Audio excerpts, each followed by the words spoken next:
മമ്മൂക്കയെ തെലുങ്കിലോട്ട് ക്ഷണിച്ചിട്ട് 85 കോടി ചെലവാക്കി ഫ്ലോപ്പാക്കിയ ഒരു പടമാണ് ഏജന്റ്.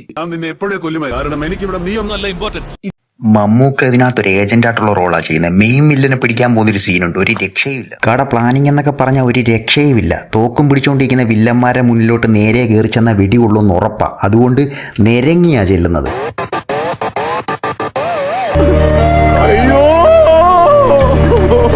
അവിടുത്തെ പരിപാടിയെല്ലാം കഴിഞ്ഞ് നേരെ വെളിയിലോട്ട് ഇറങ്ങി കത്തിക്കൊണ്ടിരിക്കുന്ന ഒരു കാറിലോട്ട് ചെന്ന് കയറിയിട്ട് കുറെ സമയം മെയിൻ വില്ലനുമായിട്ട് വീഡിയോ കോൾ ചെയ്യും.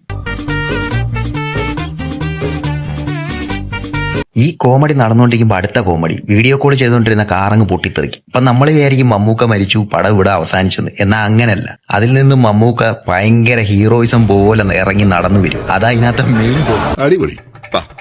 വൻ കോമഡി എന്താന്ന് പറഞ്ഞാൽ മറ്റൊരു സീനിൽ ഇതിനകത്ത് നായകൻ വില്ലനെ വെടിവെച്ച് കൊല്ലും. അപ്പം വില്ലന്റെ ഭാഗത്തുള്ള കുറച്ച് ക്രിമിനൽസ് ഉണ്ട്.